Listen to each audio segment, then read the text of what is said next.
Good morning. आज हम next इकाई शुरू करेंगे, यानी कि अकार्बनिक रसायन में तीसरी इकाई है। पहली इकाई हमने किया धातु क्रम, दूसरी की पी ब्लॉक, अब तीसरी है डी और एफ ब्लॉक एलिमेंट। वैसे इकाई नंबर बुक में है 8वीं और ये है D and F block elements.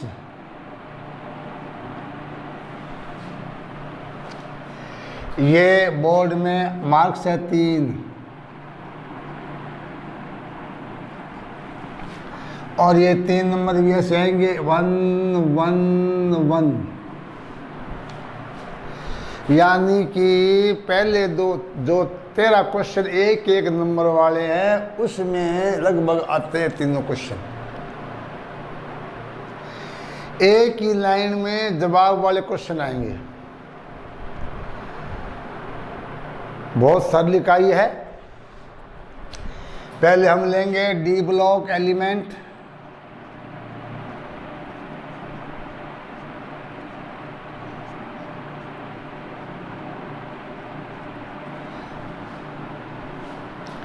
यद्यपि इनके बारे में +1 में आपको सब कुछ बता दिया गया है।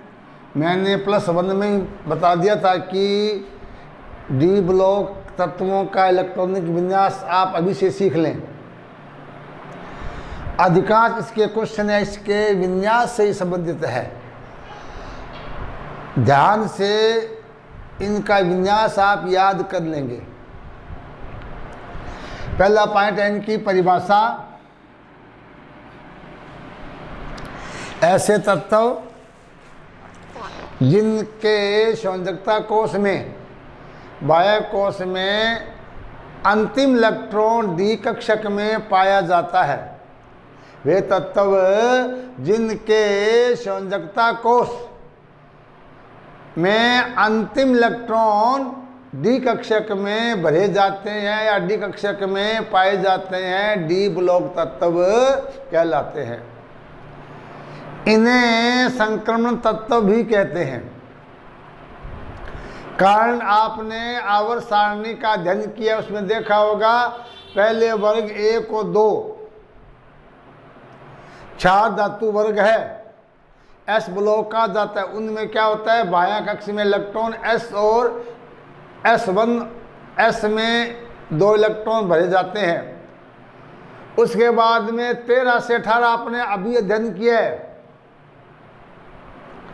P block. अब एस और पी के बीच में 3 से 12 जो वर्ग है, टोटल 10 वर्ग, ये क्या है, डी ब्लॉक है। और संक्रमण क्यों कहा गया है 10, क्योंकि इसमें क्या होता है D1 से D10 तक इलेक्ट्रॉन भरे जाते हैं तो डी ब्लॉक हो गए। संक्रमण तत्व कहने का कारण क्या है, इनके जो गुण धर्म है एस और पी ब्लॉक तत्वों के मध्य में होते हैं, मध्यवर्ती होते हैं। एस और पी वर्गों के मध्य उपस्थित होने के कारण और इनके गुणों में समानता के कारण इन्हें क्या नाम दिया गया है, संक्रमण तत्व कहा जाता है। आवर्त सारणी में 10 वर्ग है, इनकी संख्या 3 से 12 है। वर्ग 3 ऐसे 4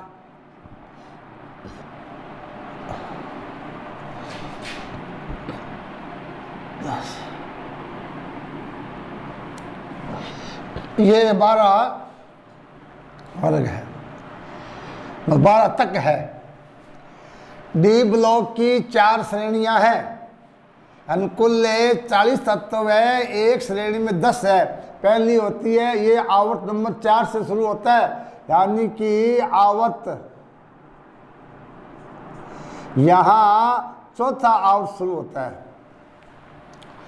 चौथे आवर्त में कहते हैं 3D श्रेणी। 5वें आवर्त को 4D श्रेणी, छठे आवर्त में 5D श्रेणी और 7वें में 6D। ये आ जाता है कि डी ब्लॉक तत्वों की कितनी श्रेणियां हैं? 4 श्रेणियां हैं। ये है SC स्कैंडियम 21 से ZN 30। इसका ही हमें अध्ययन करना है। हमारे पाठ्यक्रम में एक ही श्रेणी है, लेकिन IIT, नीट, जेट वगैरह में चारों का ही आपको ज्ञान होना अति आवश्यक है। हालांकि +2 में केवल और केवल प्रथम श्रेणी का ही अध्ययन करना है। दूसरी है यट्रबियम 39 से शुरू होती है और ये CD 48 कैडमियम 48। तीसरी है लैंथेनियम के बाद शुरू होती है LA 57 से, इसके बाद और ये होती है HG 80 और चौथी श्रेणी है AC एक्टिनियम के बाद AC। यहाँ होता है TH 90, यहाँ होता है HF। ये 58 हो जाएगा, ये 90 हो जाएगा। तो ये चलती है ZN HCD के बाद में। इनके अभी तत्व कुछ क्या है इनके। बाकी ये जो 2 श्रेणियों के तत्व है आपके अंत में रेडियोधर्मी तत्व है, तो आप प्रथम श्रेणी को ही याद रखना है। या एक चीज और बता दूं मैं कि ये लैंथेनाइड क्या होता है। ये लैंथेनम क्या है? लैंथेनाइड तत्व होते हैं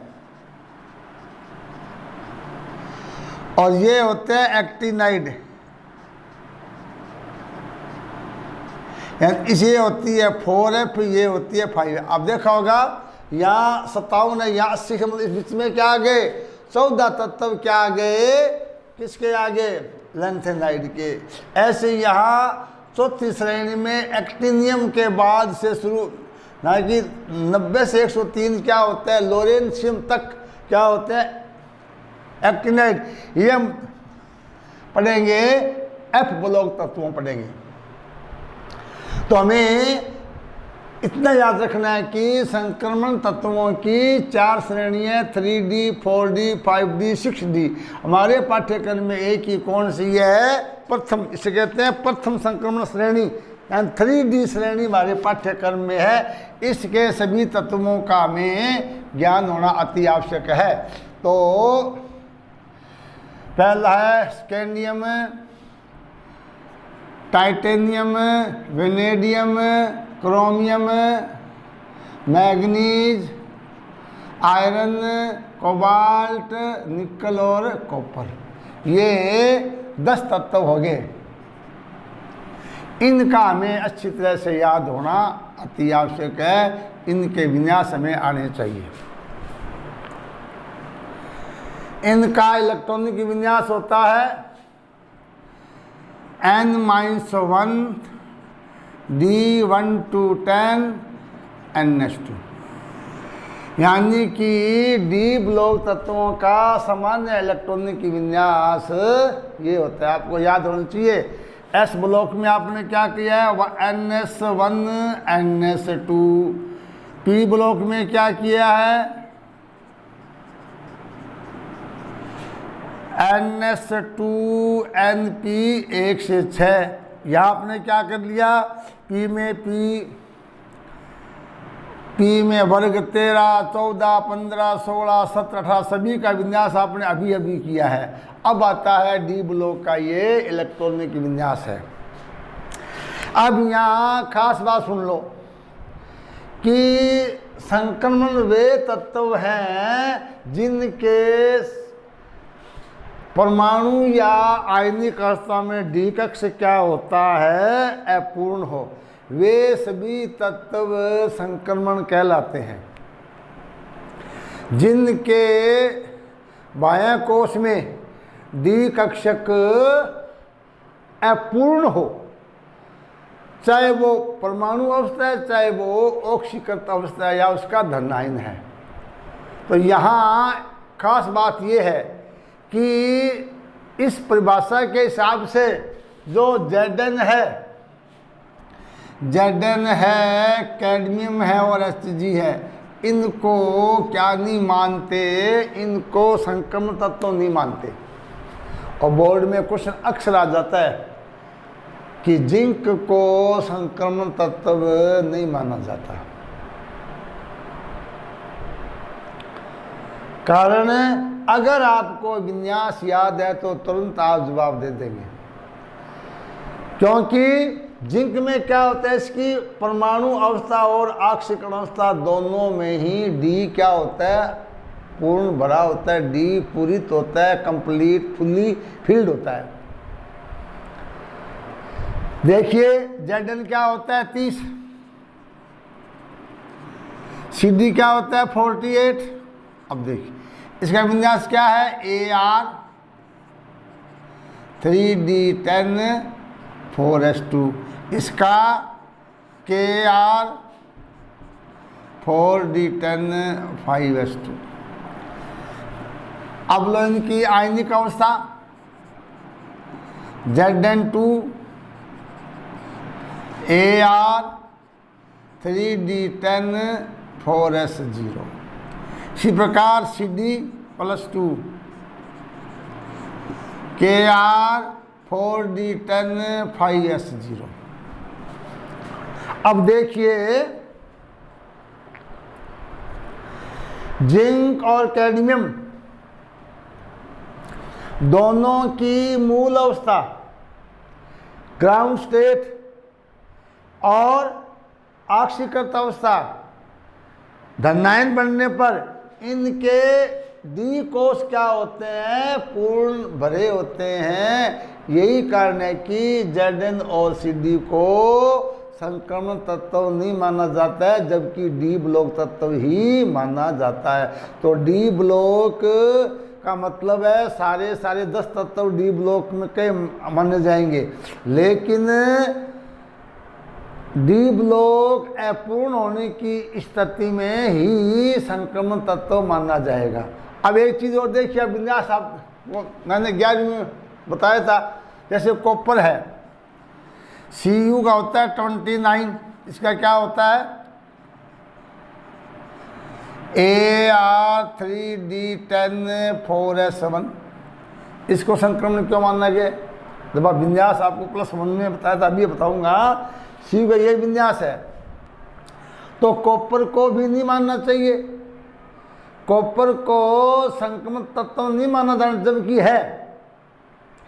कारण क्या है कि कॉपर, यद्यपि कॉपर की मूल अवस्था में D10 है, लेकिन कॉपर की Cu+2 कॉपर की ऑक्सीकरण अवस्था में क्या होता है, इसमें डी कोष क्या होता है, अपूर्ण होता है। यानी कि Cu2 ऑक्सीकृत अवस्था में 3D9 होने के कारण, डी अपूर्ण होने के कारण कॉपर को क्या माना गया है, संक्रमण तत्व माना गया है। तो एक ये खास बात याद रखनी है। उसके बाद में इलेक्ट्रॉनिक विन्यास, तो इनका इलेक्ट्रॉनिक विन्यास आपको याद हो जाना चाहिए, क्योंकि सारा ये पाठ है, इसमें जो क्वेश्चन है इनके इलेक्ट्रॉनिक विन्यास पर ही आधारित है। तो इलेक्ट्रॉनिक कॉन्फ़िगरेशन, इलेक्ट्रॉनिक विन्यास, डी ब्लॉक का सामान्य इलेक्ट्रॉनिक विन्यास n-1 D1 से 10 ns2 होता है। हमें केवल फर्स्ट ट्रांजिशन सीरीज यानी प्रथम संक्रमण श्रेणी 3D श्रेणी का अध्ययन करना है। तो इसमें पहला है स्कैंडियम Sc, इसका होता है 21, इसका विन्यास होता है इसको 2, 8, 9, 2, और इनके बाह्य 2 कोष अपूर्ण होते हैं। इसका हो जाएगा कि विन्यास Ar 3D1 4s2। इसको आप इस रूप में जरूर बना लेवें, क्योंकि इनका पूछते कितने इलेक्ट्रॉन अयुग्मित है, कितने इलेक्ट्रॉन युग्मित है, ये चीज़ जरूर बना लें। तो इसमें 1 इलेक्ट्रॉन या 2 इलेक्ट्रॉन, 3D4s।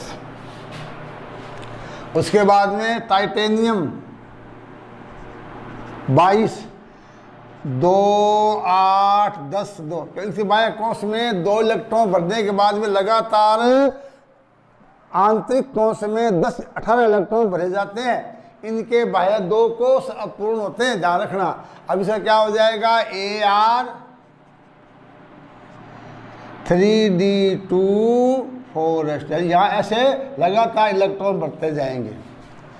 उसके बाद vanadium 23, 2, 8, 11, 2। Ar 3d3 4s2। Chromium 24, 2, 8, 12। इसके बाह्य कोश में 2 न होकर 1 इलेक्ट्रॉन रहता है। क्यों कि 1 इलेक्ट्रॉन 3d में उत्तेजित हो जाता है। कारण कि 3d का 5 का विन्यास क्या होता है, अधिक स्थायी होता है। इसमें ये हो जाएगा।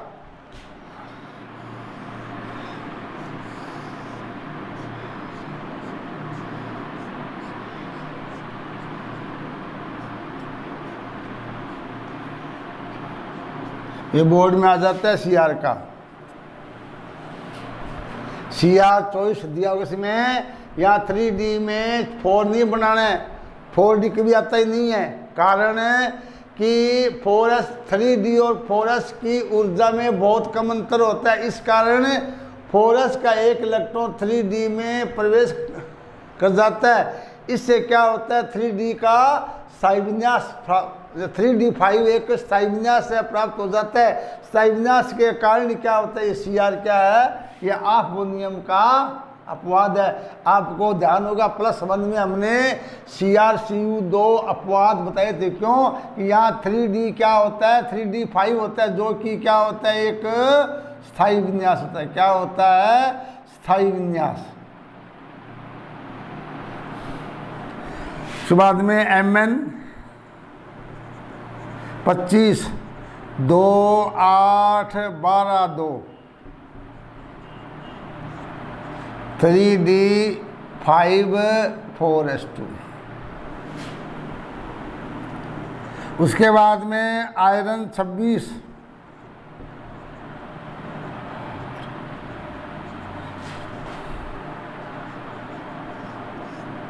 3d6 4s2। Cobalt 27,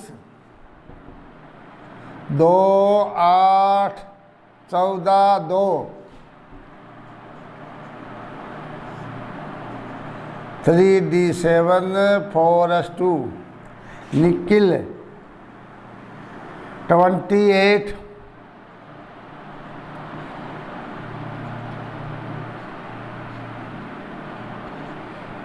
3d8 4s2।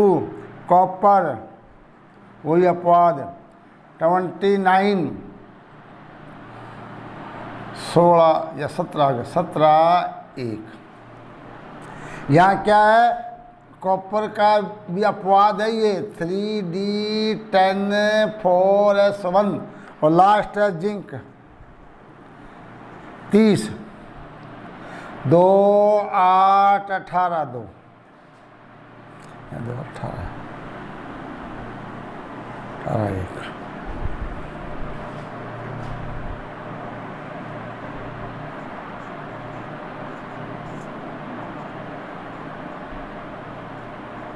ये है। तो इसका कारण क्या है कि कॉपर के अंदर क्या होता है, 3d10।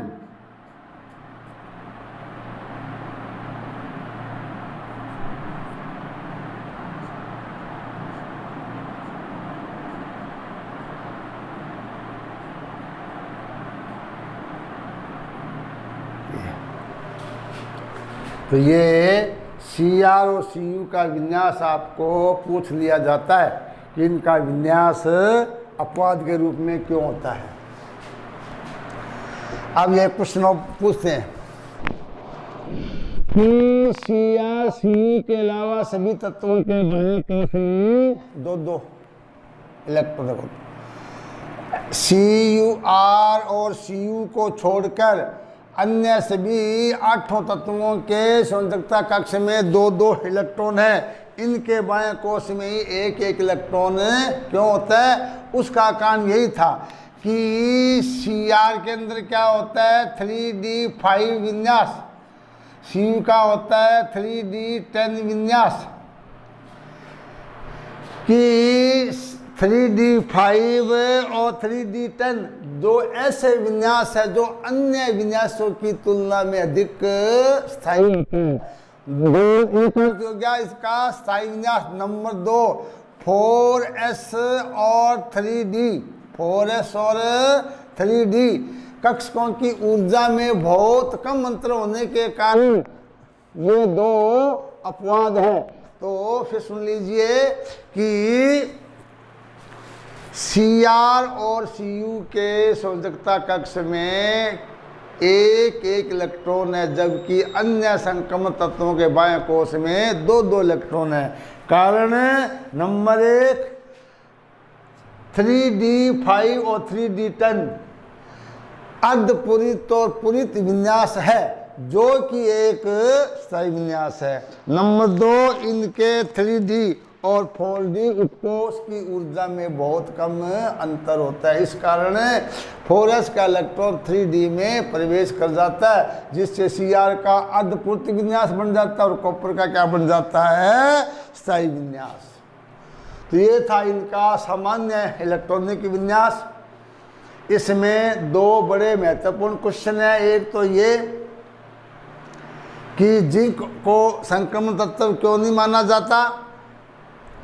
एक Cr Cu के अलावा सभी के बाह्य कोश में 2 इलेक्ट्रॉन होते हैं। अब क्या इस डी ब्लॉक में सामान्य लक्षण है, यानी डी ब्लॉक के जनरल प्रॉपर्टीज पढ़ेंगे, उनकी हम व्याख्या भी करेंगे। बोर्ड में इन प्रॉपर्टी में 3 क्वेश्चन आते हैं। मैं आपको संक्षेप में पहले सामान्य गुण बता देता हूँ इनके, फिर उनके हम डिटेल से व्याख्या करेंगे। वो क्या है कि ये जो डी ब्लॉक के तत्व हैं ये सभी धातुएं हैं, यानी ये सभी शिव तत्व धातु है। इस कारण इनके उच्च गलनांक, अवथनांक और घनत्व क्या होते हैं? सबसे अधिक होते हैं। तीसरा, इनके परमाणु आकार यानी कि परमाणु त्रिज्या लगभग क्या होती है? समान। हालांकि हम जानते हैं जब आवर्त में बाएं से दाएं जाते हैं तो इनके आकार में कमी आनी चाहिए, लेकिन कमी नहीं आती है। ये व्याख्या हम कल करेंगे। मैं बता देता हूँ कि डी ब्लॉक के तत्वों का आकार और आयनन विभव लगभग क्या होता है? एक समान नहीं होता है, बहुत कम अंतर होता है। चौथी पॉइंट, इनकी कणन एंथैल्पी यानी परमाणविक ऊर्जा का मान, यानी इनके क्रिस्टल को तोड़ने में अधिक ऊर्जा की आवश्यकता होती है। कारण इनके जो धातुओं के परमाणु है उनके मध्य प्रबल धात्विक बंध होते हैं। ये प्रबल क्यों होते हैं? इनमें डी कक्षक में अयुग्मित इलेक्ट्रॉन के कारण ये सहसंयोजी बंध के साथ साथ ये क्या बनाते हैं? डी कक्षक के बंध भी बनाते हैं। इन्हीं बंधों के कारण इनकी कण यानी कि परमाणविक ऊर्जा का मान सर्वाधिक होता है। नेक्स्ट, इनकी संयोजकता क्या होती है? परिवर्ती, यानी कि एक तत्व 2 या 2 से अधिक संयोजकताएं दर्शाता है। जैसे copper Cu1, Cu2, Fe2, Fe3, Mn तो प्लस 7 तक संयोजकता दर्शाता है। इसका भी कारण आपको बताएंगे कि ये परिवर्ती संयोजकताएं क्यों दर्शाते हैं। इसके बाद डी ब्लॉक तत्वों से बने रंग योगी क्या होते हैं? कलर्ड, रंगीन होते हैं। आप देखा होगा कॉपर सल्फेट नीला होता है, निकल क्लोराइड हरा होता है ना, कोबाल्ट गुलाबी होता है, निकल क्रोमियम के यौगिक हरे होते हैं। ये इनके यौगिक क्या होते हैं? कलर्ड होते हैं। क्यों होते हैं? ये बात बताएंगे। इसके अलावा डी ब्लॉक के तत्वों से बने अधिकांश यौगिक अनुचुंबकीय प्रकृति के होते हैं, अर्थात चुंबकीय क्षेत्र में रखने पर उसकी तीव्रता को बढ़ा देते हैं। इसकी व्याख्या भी करेंगे, क्योंकि चुंबकीय गुणों के आधार पर इसके 3 प्रकार है, अनुचुंबकीय, लो चुंबकीय, लघु लो चुंबकीय, इस प्रकार व्याख्या करेंगे। उसके बाद डी ब्लॉक तत्वों से जो मिश्र धातुओं का निर्माण है ये भी करते हैं, यानी डी ब्लॉक के तत्व मिश्र धातुओं का भी निर्माण करते हैं, क्योंकि इसमें 2 या 2 से अधिक धातुओं के सरल अनुपात में मिलाया जाता है तो मिश्र धातु प्राप्त होती है। और अंत में होगा इनका उपसय संयोगिकों का निर्माण। ये 10-12 गुण, 10-12 क्वेश्चन है जिनकी व्याख्या हम कल करेंगे। आज का एपिसोड यहाँ तक ही। Thank you.